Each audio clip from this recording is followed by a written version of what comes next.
कि हमले से जुड़ी हुई बड़ी खबर आ रही है, फ्लैश कर रहा हूं आपके सामने। राष्ट्रपति को पहलगाम हमले की जानकारी दी गई। राष्ट्रपति से मिले गृह मंत्री अमित शाह के साथ विदेश मंत्री एस जयशंकर भी मौजूद रहे। आतंकी हमले और सरकार के कदम के बारे में जानकारी दी गई। हमारे संवाददाता रविकांत राय आपको ज्यादा डिटेल दे रहे हैं, बताइए रविकांत।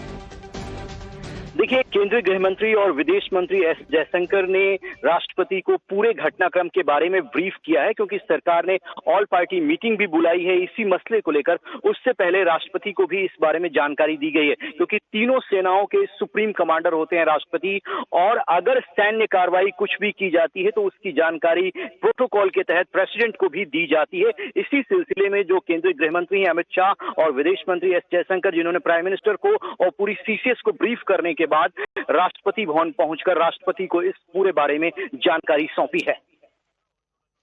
रविकांत, धन्यवाद आपका। जनरल मेस्टन, क्या इशारा है इसमें, क्या दिखाई दे रहा है इन घटनाक्रमों में आपको? देखिए, इशारा बहुत साफ दिख रहा है कि अगर सुप्रीम कमांडर को ब्रीफ किया जा रहा है, और आज प्राइम मिनिस्टर के भी जो स्टेटेड बहुत स्ट्रॉन्ग स्टेटमेंट थे, और कल डिफेंस मिनिस्टर का भी स्टेटमेंट बहुत स्ट्रॉन्ग था, ऑल ऑप्शंस आर ओपन, कड़ी से कड़ी सख्त सजा देंगे, पाकिस्तान को मिट्टी में मिला देंगे। तो इससे तो ज्यादा कोई मेरे ख्याल स्टेटमेंट है ही नहीं है। बहुत क्लियर लफ्जों में पाकिस्तान को वार्निंग किया, बिल्कुल बता दिया है कि इंडिया मीन्स बिजनेस नाउ, साफ लफ्जों में बता दिया गया है। समझे जनरल सिन्हा कि पाकिस्तान ने इस बार हमास के तरीके को अपनाकर अपने लिए इजराइल की तरह की मुसीबत मोल ली है? एब्सोल्युटली, कल्पना से भी बड़ी यदि सजा देंगे तो कल उनका तो यही सजा था ना, two nation theory. And I also believe कि it was the biggest mistake था हमारा, और उन्होंने ब्रिटिश ने किया था डिवाइड एंड रूल के तहत। तो अखंड भारत का सपना तो आप हमें तो दिखता है कि आप कहीं न कहीं ये है, बहुत बड़ी भूल की है, बहुत बड़ी। एंड मैं यही कहता हूं कि 25 करोड़ की वो उनमें पिसेंगे, और भूल जो है ये जो पाकिस्तान आर्मी जो डीप स्टेट है, आईएसआई है, और जिहाद जो उन्होंने छेड़ा है, जो मुल्लाओं का जिहाद है, ये यदि हिंदू मुस्लिम आप कर रहे हैं तो ये तो हिंदुत्व की लड़ाई होगी भाई। और ये लड़ाई किसी और डायमेंशन में आप ही ने भेजी है। और इस वक्त की बड़ी खबर जम्मू कश्मीर से। जम्मू कश्मीर में इस समय 5 जगहों पर एनकाउंटर चल रहा है। पहला एनकाउंटर पहलगाम में चल रहा है, जैसा हमने आपको बताया कि कॉम्बिंग चल रही है, हंटिंग चल रही है। इसके अलावा कुलगाम में भी पिछले 30 घंटों से आतंकियों के खिलाफ बड़ा ऑपरेशन चल रहा है। कुलगाम के अलावा ऊधमपुर में भी सुरक्षा बलों ने आतंकियों का घेर रखा है। ऊधमपुर में हमारा एक जवान शहीद भी हुआ है, लेकिन आतंकियों की घेराबंदी पूरी है। इतना ही नहीं, राजौरी, अनंतनाग, किश्तवाड़ रूट पर भी सुरक्षा बलों ने आतंकियों की घेराबंदी कर रखी है। ये सब कुछ जनरल मेस्टन क्या दिखा रहा है? बर्फ पिघलने के साथ ही आतंकी लॉन्च पैड से इधर भेजे जाने पाकिस्तान शुरू करता है। इस बार भी हम ये एंटिसिपेट कर रहे होंगे। क्या ऐसी बातें हैं जो आपको रिमार्केबल लग रही हैं इस बार जो अलग है? देखिए, ये जो जनरल मुनीर का स्टेटमेंट था 16 अप्रैल को, और 22 मार्च को भी इसने स्टेटमेंट दिया था काकुल मिलिट्री एकेडमी में मिडनाइट परेड पे। वहां पर भी ये यही बोला था, कश्मीर की लड़ाई होगी।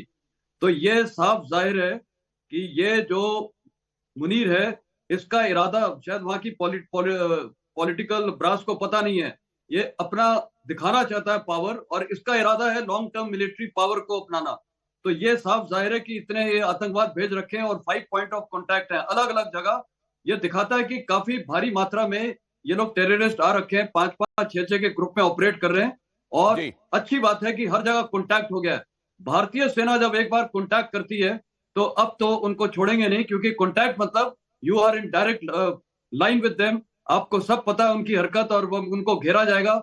और अभी सारा हथियार मसला सब कुछ, चाहे वो हेलीकॉप्टर्स हो चाहे ड्रोन्स हो, सबकी उसका फायदा उठाया जाएगा, इनको बर्बाद किया जाएगा। इस तरह के मामलों में जो इंटेल है, खासतौर से जो हमारे मित्र देश हमको इंटेल देते हैं, खासतौर से सैटेलाइट इंटेल जो हमको मिलता है, क्या वो बड़ा कारगर होगा कॉम्बिंग के दौरान, हंटिंग के दौरान? ये भी आपसे समझूंगा। लेकिन जम्मू कश्मीर में, खासकर दक्षिण कश्मीर के घने जंगल और पहाड़ हैं, बर्फबारी के बीच आतंकी पाकिस्तान से आते हैं और इन्हीं जंगल और पहाड़ों की गुफाओं के में जाकर छुपते हैं। आपको समझाने के लिए इलाका कैसा है, हमारे सहयोगी अनुज मिश्रा ने उस जगह से आपके लिए रिपोर्ट भेजी।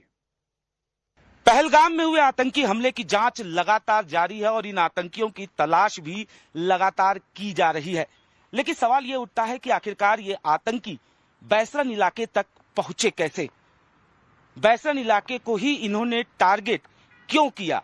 ये तमाम सवाल है जिनके जवाब जो हैं वो तलाशे जा रहे हैं और इसको लेकर कई सारी थ्योरी जो है वो सामने आ रही है। ये भी आशंका जताई जा रही है कि हो सकता है ये बाइक से आए हों या फिर पैदल और घोड़े की सवारी कर ये वहां तक पहुंचे हों, क्योंकि जांच के दौरान ये जरूर पता चला है कि ये आतंकी जो हैं वो घाटी के रास्ते होते हुए वहां तक पहुंचे और उसके बाद एक साजिश के तहत इन्होंने इस पूरी वारदात को अंजाम दिया। जाहिर तौर पर जो रास्ते हैं वो घाटी के रास्ते हैं, ऐसे में इन रास्तों से गुजरना अपने आप में एक बड़ी कहा जा सकता है कि एक मुश्किलों वाला रास्ता है, लेकिन ये आतंकी जो हैं वो इन रास्तों से होते हुए वहां तक बैसरन तक पहुंचे और उसके बाद इन्होंने जो टारगेट था उसे अंजाम दिया।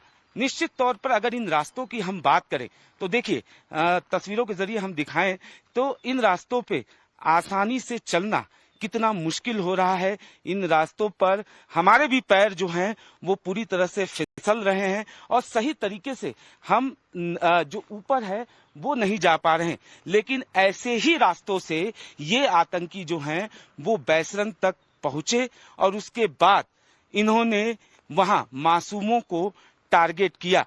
जाहिर तौर पर जो तरीका अख्तियार किया, कुछ वीडियो जो हैं वो सामने आए। अगर इन वीडियो को हम देखें तो जिस तरीके से इन्होंने मासूमों को टारगेट किया, कुछ लोगों को इन्होंने बाकायदा घुटने पर बैठाया और उसके बाद उन्हें गोली मारी। निश्चित तौर पर ऐसी जो तरीका है घुटनों पर बैठाने का, वो आईसिस और कई खूंखार आतंकी संगठन इसी तरीके से अपने टारगेट को अंजाम देते हैं।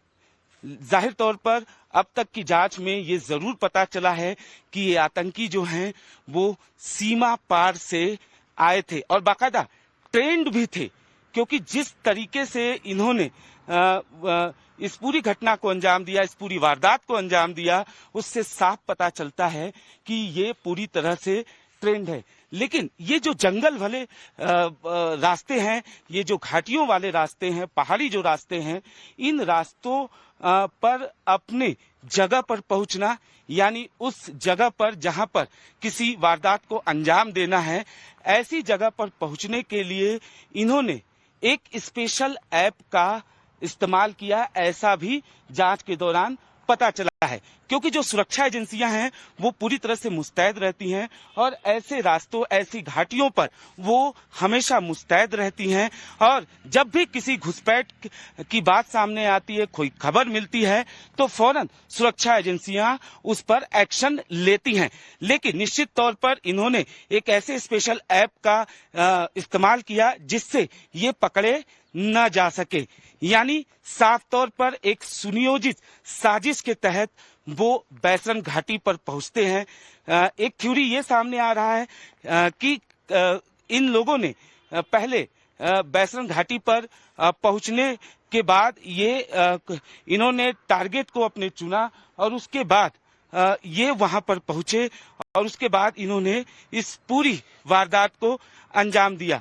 तो निश्चित तौर पर अभी कई थ्योरी जो हैं वो सामने आ रही हैं, जिसमें बाइक का इस्तेमाल होना, जिसमें पैदल चलना और घोड़े की सवारी कर पहुंचना, ये तमाम थ्योरी जो हैं वो सामने आ रही हैं। और ये बात भी स्थापित है कि ये बगैर स्थानीय मदद के नहीं हो सकता था। अब ये जिस ऐप की बात की जा रही है, कहा जा रहा है कि ये कोई अल्पाइन ट्रैक ऐप है। अब ये ऐप कैसा है? ये ऐप कहा जाता है कि इस तरीके से इंक्रिप्टेड है कि जनरली इसके जरिए आप किसी को ट्रैक नहीं कर सकते, उसको पकड़ नहीं सकते अगर उसने इसका इस्तेमाल किया है। जनरल सिन्हा, ये जो बात सामने आ रही है और ये भी कि जिस तरीके से लोगों को मारा गया है घुटने के बल बिठाकर, ये वाकई कुछ एक आतंकी तंजीमें ऐसी हैं जिनका ये सिग्नेचर स्टाइल रहा है। इसीलिए बहुत सारे लोग ये कह रहे हैं कि ये तो एग्जीक्यूशन है, टेरर अटैक नहीं। मैं आपके पास लौटता हूं एक अहम खबर बताने के बाद। ये जरा फ्लैश कीजिए एक अहम खबर। इस वक्त का एक अहम अपडेट आपके सामने आ रहा है। पाकिस्तान से बदला विदेश मंत्रालय पहुंचे कई देशों के राजदूत। आतंकी हमले की जानकारी देगा विदेश मंत्रालय। कई देशों के राजदूतों को के वहां पहुंचने के बाद विदेश मंत्रालय उन सबको इस आतंकी हमले के बारे में जानकारी देगा। कई देशों के राजदूतों को, आप जान रहे हैं, प्रेसिडेंट को अभी पहुंचकर इंटीमेशन दी गई है और अब कई देशों के राजदूतों को भी ये जानकारी दी जा रही है कि ये